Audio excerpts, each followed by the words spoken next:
Chapter 1. A night out at Maxime's, Jennifer looked at the clock on the waiting room wall, nearly 8:30. The light was still on in Dr. Gibson's room. "I'm going to be late," she said to herself. "Why doesn't he hurry up?" The evening surgery was always busy on Thursdays, but tonight was worse than usual. She quickly put the newspapers in a cupboard. Then she took off her white coat and locked it in the cupboard too. She was turning off the lights when someone rang the front doorbell. Oh no, not another patient, not at this hour.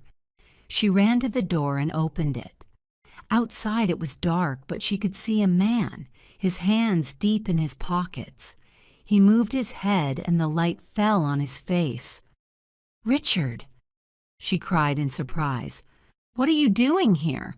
Can I come in for a minute?" He did not wait for an answer, but pushed past her and went inside. Jennifer turned to him. She was usually pleased when Richard called, but this was the wrong time. "I'm sorry, but you can't stay. I must hurry. I'm meeting my friend Claire for dinner and—" She stopped. It was Richard's eyes. They looked tired and worried. "What's the matter?" she asked. Just then Dr. Gibson called from his room. "Did I hear the doorbell, nurse? Was it another patient?" "No, it's only my brother Richard," she called back. She turned back to Richard. "Is something wrong?" she asked again. He shook his head. "I'm fine," he said. "It's just... well, I had some trouble at work." "Trouble?" "It was nothing really. I said something to my boss and he didn't like it. He got angry with me and in the end he told me to go, so I've lost my job." "Oh, Richard, not again. Why do you do these things?" Jennifer was beginning to feel cross with him. "And now you have no money, is that it?" "Take it easy, Jenny. I don't need very much. Only 20 pounds. I'll pay you back next week. Really, I will." He put his hand on her arm. "You can do that for me, can't you? Just 20 pounds. It's for a present." "Yes, I know. A present for a very special girl, like the last one, and the one before." Jennifer knew her young brother well, and she was often angry with him, but she could never say no to him. She opened her bag, took out some money and gave it to him. "But remember, I want it back next week." Richard smiled and put his arm around his sister. "Thanks, Jenny. This is different. Really, she's very, very special. But you're in a hurry, so I'll go now." "Don't forget," she called after him. "Next week, 20 pounds. Maxime's restaurant was busy. Young men and women from offices, several older people, a group of students, and a few theater people. Jennifer looked around for her friend.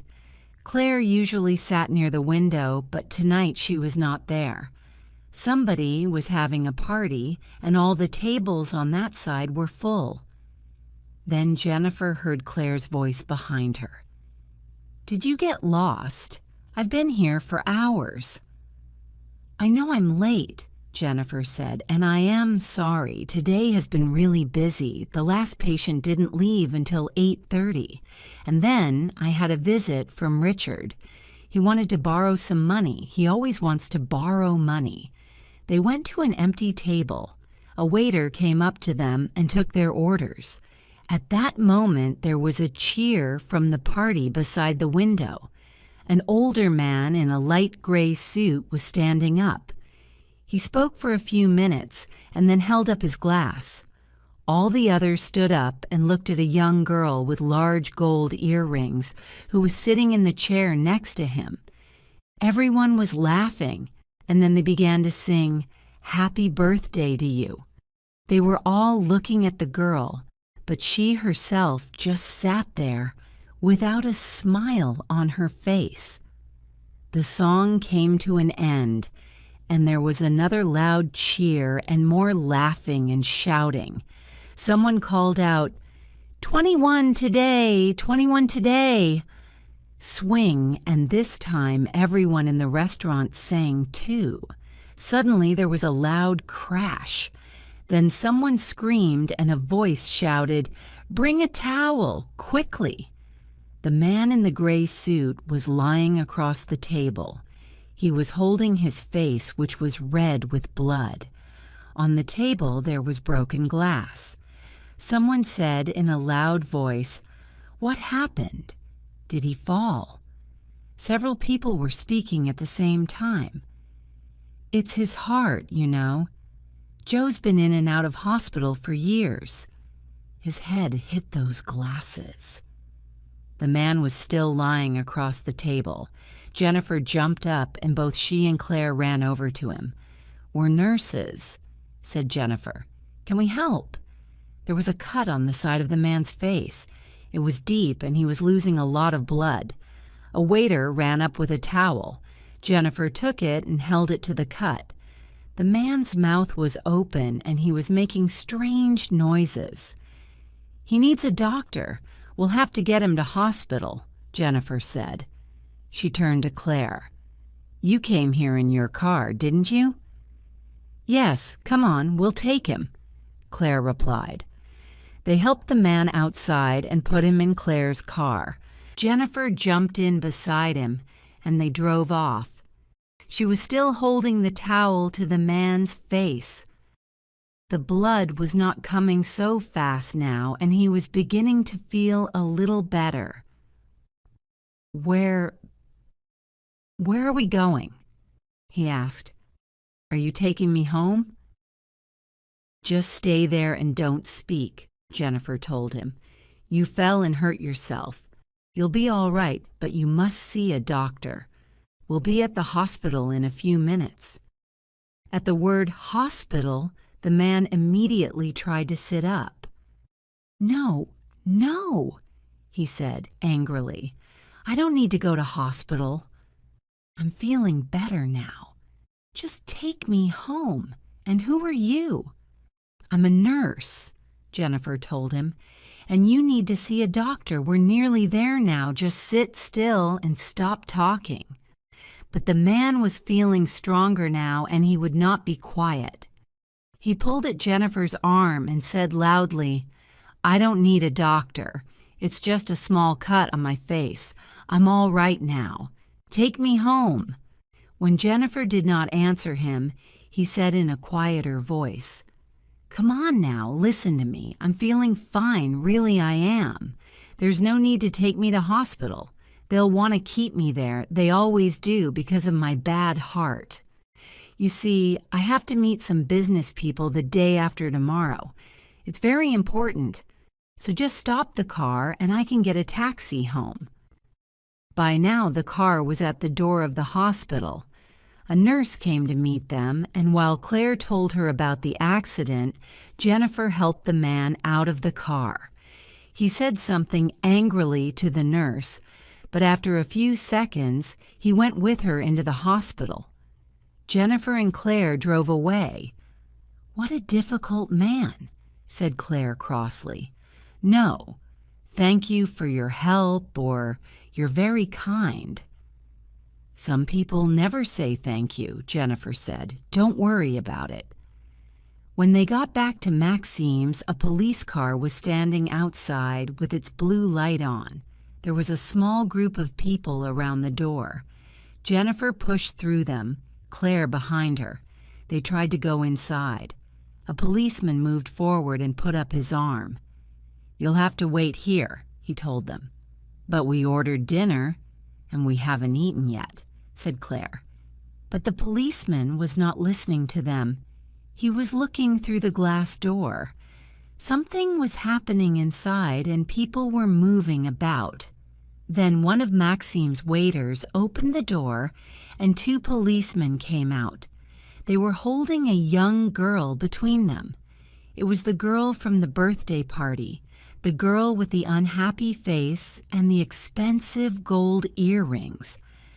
The police pushed her into the back of their car and drove away quickly. Jennifer and Claire looked at each other. What an evening! They waited 2 or 3 minutes, but the restaurant door was closed now and the policeman was standing in front of it again. Neither of them felt hungry anymore. They walked slowly towards the car. Claire was the first to speak. "Come on, Jenny, let's enjoy ourselves. We're having a night out." Jennifer did not speak. Claire went on. "Do you remember Maxime's little song on TV? She began to sing, 'Come where the music's wonderful, come where the food is fine. Let's all meet at Maxime's. We'll have a wonderful time.'" She stopped. Jennifer was not pleased. "All this is not really my idea of a wonderful time," she said.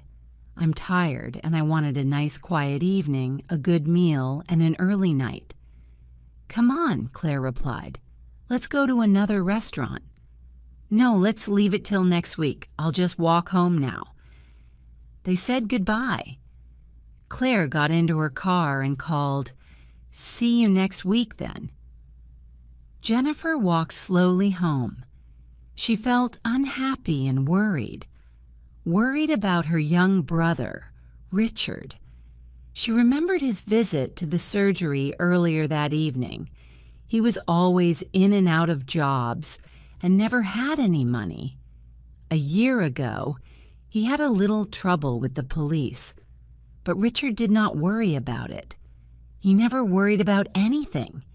He just laughed and came to Jennifer to ask for more money. Both their parents were dead, and there were no other brothers or sisters. So Jennifer, 15 years older than Richard, worried about her brother a lot. She went past a jewelry shop with its lights on and stopped to look in the window for a minute. She saw some earrings and then remembered the gold earrings on the girl at Maxime's. They were large and looked very expensive, and they looked all wrong next to that small, unhappy face. Where did she get them? Jennifer smiled to herself. Perhaps the police were asking that question now. Chapter 2. A Visit from the Police. Jennifer did not sleep well that night. She woke up feeling tired and unhappy. When she arrived at Dr. Gibson's surgery, she looked into the waiting room. It was nearly full. Another busy morning, she said to herself. Just then she heard the doctor's car outside.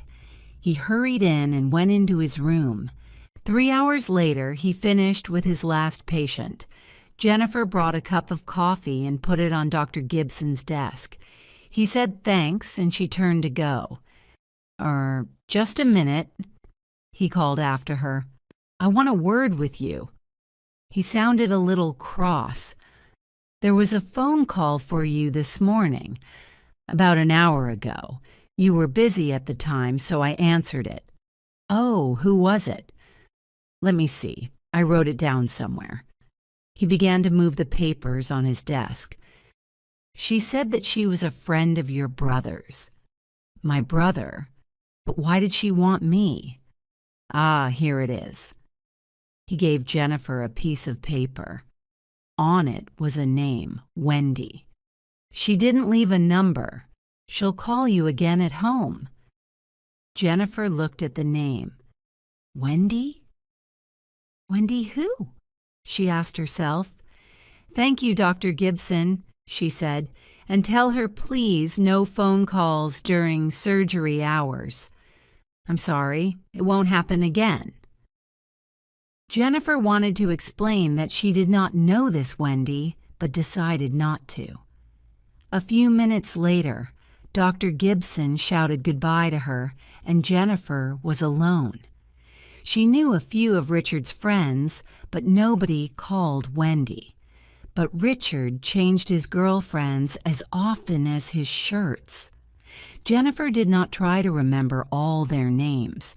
At the end of the day, Jennifer arrived at her flat and was going up the stairs when she heard voices above. 2 men were standing outside her door. One of them came up to her. "Miss Walton?" he asked. "My name's Detective Barrett. I'd like to ask you a few questions, please. Can we come in?" She turned the key in the lock and pushed open the door, and all three of them went inside and sat down. "It's about Mr. Richard Walton. He's your brother, I think," Barrett began. He spoke softly, but he had a hard voice, cold and unfriendly, and his light blue eyes never left Jennifer's face. "When did you last see him?" Jennifer told him. "And before that?" "I'm not sure. About 3 or 4 weeks ago." Those light blue eyes were still on her. She was beginning to feel uncomfortable. "You didn't see him last weekend, then?" "No. Try to remember. Did he come here last Saturday in the evening?" "No."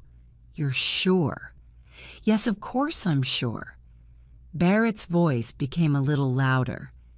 "You didn't meet him in some other place? At the airport, perhaps?" "No, I didn't. I haven't seen him for nearly a month, I tell you. Until last night, I mean." "Last night," Barrett said after her. "Tell us more about last night. You took a man to hospital from Maxim's restaurant." "Yes. A friend of yours?" "I never saw him in my life before. He fell and hurt himself. They said that he had a bad heart, so I went to the hospital with him. That's all." "You never saw him before? You surprise me, Miss Walton." Barrett was watching her carefully. "You didn't know that he was Mr. Joe Kelly, your brother's boss?" "No, I didn't. Really, you didn't know him. Very strange, don't you think?" All these questions. She was feeling angry now. She stood up and went across to Barrett. "Look, Detective Barrett, I'm getting tired of this. What's it all about? You want me to answer your questions and you don't tell me why. What's the matter? I want to know. Is Richard in trouble?" Barrett held up his hands. "All right, take it easy." He gave a little smile, but his eyes were cold, and he was still looking hard at Jennifer. The other detective said something quietly to Barrett. Then Barrett went on, "Your brother. What do you know about his girlfriend?" "His girlfriend?" "Yes, Wendy. He works with her at Joe Kelly's. Wendy, the mystery telephone call at the surgery that morning." Jennifer tried to hide her surprise. She looked first at Barrett, then at the other man. Then she said coldly, "Richard doesn't talk to me about his girlfriends. He's told you about Wendy, I'm sure. They're very friendly, the two of them. They went to Germany together." He turned to the other man. "Last weekend, wasn't it?" The second detective moved a little nearer and spoke quietly to Barrett. "She doesn't know anything about this. You'll have to explain it to her." Barrett turned to Jennifer again. "We're looking for some stolen jewelry from Germany, and we believe that your brother knows something about it. You won't like this, Miss Walton, but your brother works for a criminal, a thief, and one of these days he's going to find himself in trouble." "But my brother lost his job yesterday. He told me last night. So he doesn't work for this man anymore." Barrett smiled. "Perhaps he doesn't. Or perhaps he wants people to think that he doesn't work for Kelly." He went on. "If you don't want to see your brother in prison, tell him to keep away from Kelly and from beautiful young girls like Wendy." Jennifer looked at him and said nothing. Barrett stood up. He looked at the other man, and they both moved to the door. Jennifer followed and opened it for them. "Good night, Miss Walton. Thanks for your help." They walked to the top of the stairs. Jennifer waited for a few seconds, then went inside and closed the door. "Oh, Richard," she thought. What is happening? What are you doing? Why can't you stay out of trouble?" She telephoned Richard's flat, but there was no answer, so she went to bed and worried half the night about her young brother. The next day, Saturday, she worked only in the morning. When Dr. Gibson's surgery finished, she went home to have lunch. Then she planned to go round to Richard's flat and talk to him. But when she got into her flat, the telephone was ringing. She ran across the room and answered it. "Hello, is that Jennifer Walton?" someone asked. It was a girl's voice. "Yes, Jennifer here. Who's speaking?" The caller was silent for a second or two, then said, "You don't know me, but I'm a friend of your brother's." "Are you free just now? I need to see you. It's important." She went on quickly. "I'm just round the corner from your flat. Can I come up? I'll be there in 3 minutes." And she put the phone down. Jennifer was waiting at the door when her visitor arrived. She looked at her in surprise. She knew that face. It was the young girl from Maxime's, but without the gold earrings today. The girl was also surprised. "I saw you at Maxime's on Thursday night," she said. "You took Joe Kelly to hospital. Are you Jennifer, Richard's sister?" "Yes," said Jennifer. She looked at her visitor and began to put 2 and 2 together. "And you must be Wendy." "Yes," the girl said. Jennifer stood back and the girl went inside. They sat down and Jennifer looked at the girl coldly. So this was Richard's girlfriend, who worked for the criminal, Joe Kelly. She had a beautiful little face and looked very unhappy, but Jennifer did not want to like her. "What do you want to see me about?" she asked. "It's difficult to explain," the girl began. She looked unhappily at Jennifer's unfriendly face. "You see, Richard has told me about you. He says that you're very kind. You always help him. He gave me your phone numbers and said—" She stopped, and Jennifer waited. "He said that I could ask you for help." Jennifer smiled to herself. Always the kind big sister, she thought. She looked at the girl's small, worried face. "Well, go on then," she said more kindly. "Tell me all about it. I hope that Richard's not in trouble." "You see, I work for Joe Kelly," Wendy began. She talked for a long time, and Jennifer listened carefully. This was Wendy's story. Chapter 3. Wendy's story. Kelly is not a nice man, and I've never liked him. I've worked for him for a year now. My father got the job for me.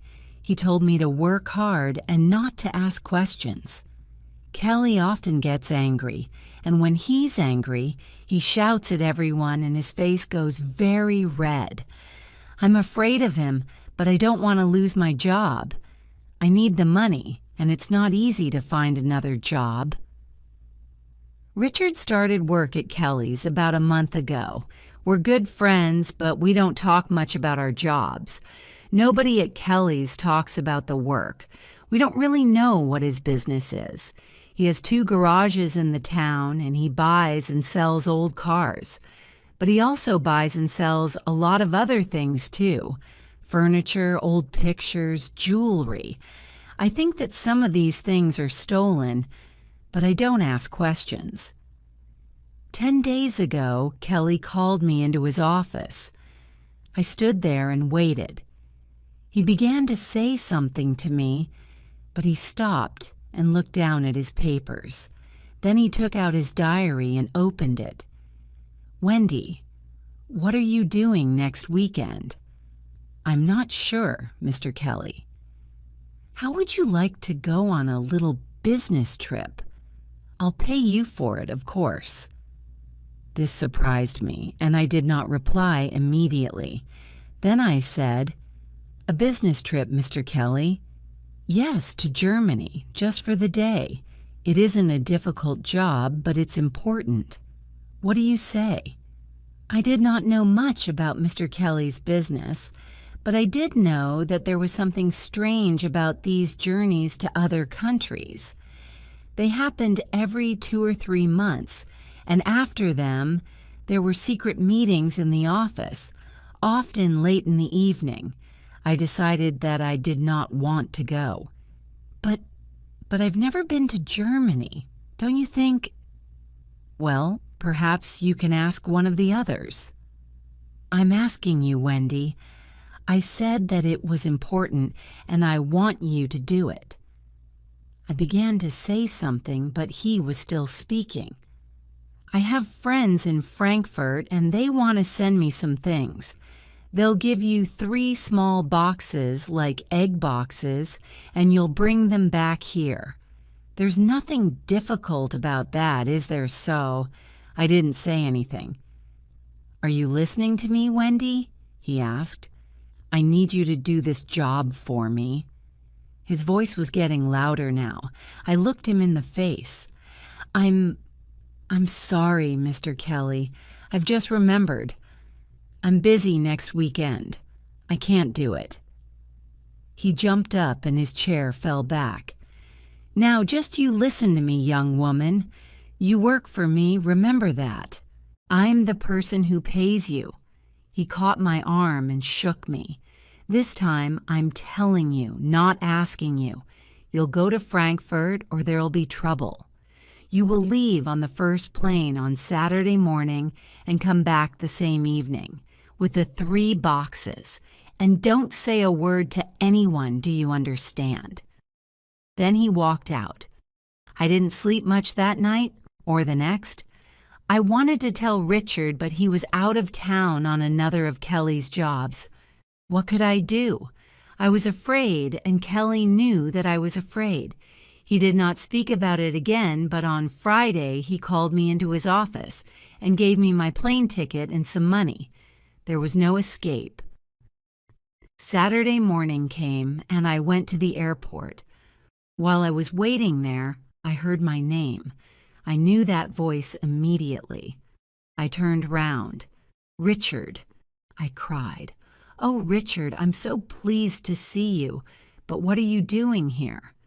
"I'm coming with you to Frankfurt. Kelly told me to. Look, here's my ticket." "You mean—" "Wait a minute. What did Kelly tell you?" Richard was smiling. "He told me to come with you, that's all, to stay with you, on the plane and in Frankfurt." I began to understand. "He told you to watch me, you mean?" When we were on the plane, Richard asked me about my work at Kelly's. He knew very little about Kelly's business, and he knew very little about our trip to Frankfurt. I told him about the egg boxes and why I was afraid. "The boxes are small," Kelly said, "so I think it's jewelry," I told Richard. "And I think it's stolen jewelry." Then Richard got very angry and said, "Kelly can't send you on a job like this. Why doesn't he go himself?" But that's it, Richard. It's easier for a girl. Kelly knows that. He's clever, but he thinks I'm afraid. So he sent you to watch me. For a time, Richard just sat there and thought. After a while, he turned to me. "You're not going to do it. You're not going to carry stolen jewelry for that man. Leave it to me. I'll think of something, of some plan." Then he was silent again. When we arrived in Frankfurt, we went to a hotel for breakfast. Then Richard went off to buy a newspaper, and after that, we sat around for about half an hour. We had to meet Kelly's friends outside the hotel. When we walked out of the door, 2 men were waiting for us in a white Mercedes. We drove through the busy streets of the city and then into the country. Sometime later, we stopped at an old house with trees all around it. We all went inside, and the men took us into a dark room at the back and left us there. It was cold, and Richard gave me his coat. He was smiling quietly to himself. We waited there in silence. In another room, people were talking. We could hear their voices. Then the driver of the Mercedes came and took us upstairs. A short man in a dark green shirt was sitting at a desk. In front of him on the desk were 3 boxes. He was playing with a pen and watching us carefully. Richard spoke to him in German. I did not understand, but I heard Kelly's name, and the man in the green shirt began to say something. All at once, there were noises outside, the sound of cars and voices and people running. The man jumped up from his desk and pulled a gun out of his pocket. He tried to get to the window, but at that minute the door opened and 3 or 4 policemen ran in and jumped on him. There was a fight, but the police got his gun from him and held him on the floor. An older man arrived, a police inspector with gray hair, and began to give orders to the policemen. He called across the room to Richard and me in very good English. "Are you all right? They didn't hurt you, did they?" He gave some more orders, and then he came across to Richard and held out his hand. "Well done, young man. I must thank you for your help." He turned to me. "And thank you, too. You've done very well, both of you. It's been a good day's work for all of us." I looked at Richard, and he gave me a little smile. "What does he mean?" I asked, but Richard did not answer. The inspector then explained to me, "Your friend phoned us this morning from your hotel. After that, it was easy. We just waited near the hotel for the white Mercedes and then followed it here." The inspector took us back into Frankfurt in his car, and when we arrived there, we went at once to his office. He ordered coffee for us, and while we were waiting for it, he said, "You've helped us a lot already, but we need your help with one more thing. There's still Mr. Kelly and his friends. We have a plan for them." Oh, yes, he knew all about Joe Kelly. He brought out the 3 boxes and put them on the table in front of us. Then he said, "We would like you to take these back to England with you." Richard and I looked at him in surprise. The inspector waited for a minute and then went on, "You don't need to be afraid. Perhaps you're thinking about the British police, is that it? Everything will be all right. I will speak to Chief Superintendent Edwards in London, and there'll be no trouble for you. Now listen carefully," he went on. "Just give the jewelry to Kelly. He won't know about the accident to his German friends, and you must not tell anybody about it or about our conversation today. That's very important. The British police will watch Kelly and wait. Do you understand?" This plan sounded dangerous to me, but Richard said, "Yes, of course, we'll do it, won't we, Wendy?" Richard is not afraid of Kelly, you see. So we brought the boxes back with us on the Saturday evening plane from Frankfurt. We did not get back until nearly midnight, but we took the boxes at once to Kelly's house. He told us to wait and then went into another room. When he came back, he was very happy. He put his hand in his pocket and took out some gold earrings. "These are for you, Wendy, for your birthday next Thursday." "No, Mr. Kelly, no, you mustn't. I can't take them. Really, I can't." "Of course you can," Kelly laughed. "You've worked hard for them, and we must have a party for you. Let's get some people together on Thursday night. Where would you like to go? To the Ritz? Or perhaps a disco? No, I know."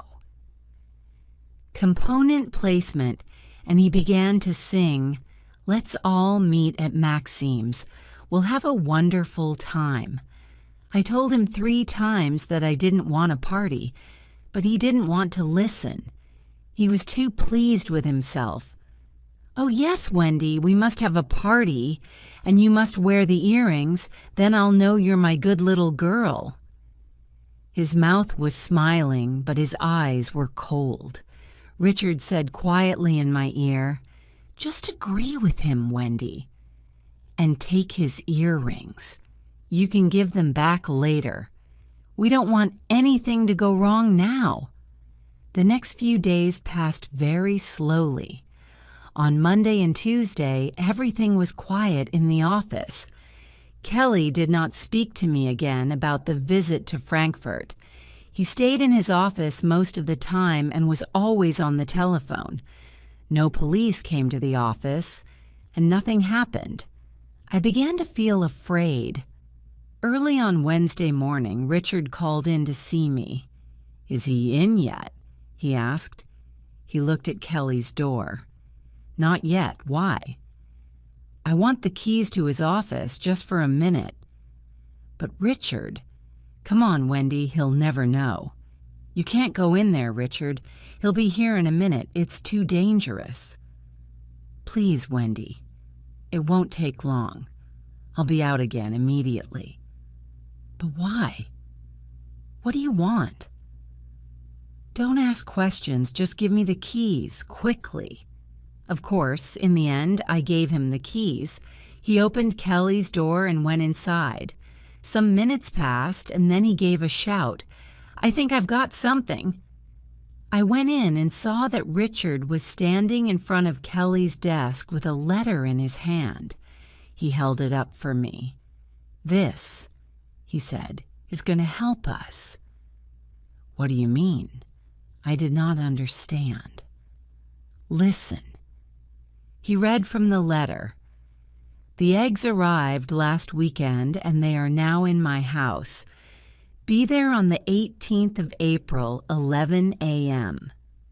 "The 18th, I said. "That's next Saturday." Just then I heard a car outside. "That's him," I cried. "Quick, put that letter back. You must get out of here at once." I ran through to my office with Richard behind me. "Out there, quick." I pushed him into the kitchen, and at the same time the door opened and Kelly walked in. "Good morning, Wendy." He did not stop, but went into his office and closed the door behind him. Richard then quickly left the office, and I did not see him again that day. He phoned me the next afternoon, which was Thursday. I knew at once that he was unhappy about something. "What's happened, Richard?" I asked. "I'm not working for Kelly anymore," he told me. "This morning, Kelly told me to do another of his little jobs for him, and I said no. So he started shouting at me, and then he told me to go. So that's it. I'm looking for another job." He gave a little laugh. "And worse than that, he hasn't paid me, and now I can't buy you a birthday present." "Oh, Richard, that's not important," I said. "But are you coming to Kelly's party for me at Maxim's tonight? I won't go without you. You must come." "I can't, Wendy. I'd like to be there, you know that, but we mustn't meet until after Saturday." "Why not? What's happening on Saturday? And what's happening about the egg boxes? What are the police doing? Kelly says I must wear my new gold earrings at the party, but I don't want to. They came from Frankfurt in one of those egg boxes, and they're stolen. Oh, Richard, I'm afraid. What am I going to do?" "Everything's going to be all right, Wendy. Really. I've got a plan. Just go to the party and don't worry. I'll see you soon." Richard put the phone down, and I have not seen or heard from him since then. Chapter 4. Another birthday present, Jennifer felt very sorry for Wendy. The girl's hands were shaking and she was trying not to cry. Jennifer went and sat next to her and put her arm round her. "So what happened after the party on Thursday night when the police took you away?" she asked quietly. "Oh, it was terrible," Wendy said. "They took the earrings from me, of course, and they asked a lot of questions. I told them that the earrings were a present from Kelly, and I told them all about the police in Germany, but they didn't believe me. They told me to go to the office on Friday and not to say anything to anybody, and they wanted to talk to Richard." Wendy turned to Jennifer. "What am I going to do?" she asked. "Why didn't the police believe me? Haven't the German police talked to them? And where's Richard? I can't find him." She began to cry quietly. Jennifer stood up. "We must phone the police in Germany," she said. "I'll talk to that policeman, Barrett, who came to see me last night, and—" Just then, there was a knock on the door. Jennifer went to the door and called out, "Who is it?" "It's me, Richard," came Richard's excited voice. Jennifer opened the door quickly. Beside Richard, there were two policemen, Barrett and another taller man. "Everything's okay," Richard said happily. He turned to the two policemen and smiled. "And you're not going to lock me up, are you?" "I'm very pleased to hear that," said Jennifer. "But what's going on? Can somebody please explain?" They all went into the sitting room, and Wendy jumped up. She looked at the policeman, and her face went white. Everybody began talking at once, and Richard put his arms round Wendy. The tall policeman laughed and turned to Jennifer. "My name is Edwards," he said. "I'm sorry about Barrett's visit to you last night, but we didn't know about Richard and Wendy then. I talked to the Frankfurt police an hour ago. We already knew about the stolen jewelry in Germany, of course, and we were watching Kelly. But they didn't tell us that they caught the German thieves last weekend, or about their little plan with Richard and Wendy. They wanted to keep it very secret. They were afraid that Kelly would hear about it, but we know now, and everything's all right." "But what about Kelly?" cried Wendy. "And the egg boxes," Barrett smiled. "You'll have to find a new boss. Kelly is going to be in prison for a long time. We got him this morning, but it's Richard's story. He's been very helpful to us. He can tell you all about it." The two policemen left, and Jennifer turned to her young brother. He was sitting with his arm round Wendy, and her face was now bright and happy. "Well," Jennifer said, "start talking, Richard." "I've told Jennifer all about last week," Wendy explained, "and she was in Maxime's on Thursday night. But what happened this morning?" Richard laughed. "When I looked in Kelly's office last Wednesday, I found that letter about the eggs. You remember, Wendy? Well, the German policeman told us to do nothing, but I wanted the British police to catch Kelly. Perhaps they were watching Kelly carefully, but I wanted to be sure. So early this morning, I went to the police station and told them about the letter. They were not very friendly, and they kept me in the police station. But they went to Kelly's house at 11 o'clock. They found Kelly there and two other men who were buying the stolen jewelry from Kelly. So they brought Kelly and the two other men into the police station. And the egg boxes, of course. Kelly was very angry and told the police that Wendy and I were the thieves. I told Barrett and Edwards about the German policeman's plan again and again, and in the end they telephoned Germany and talked to the inspector in Frankfurt.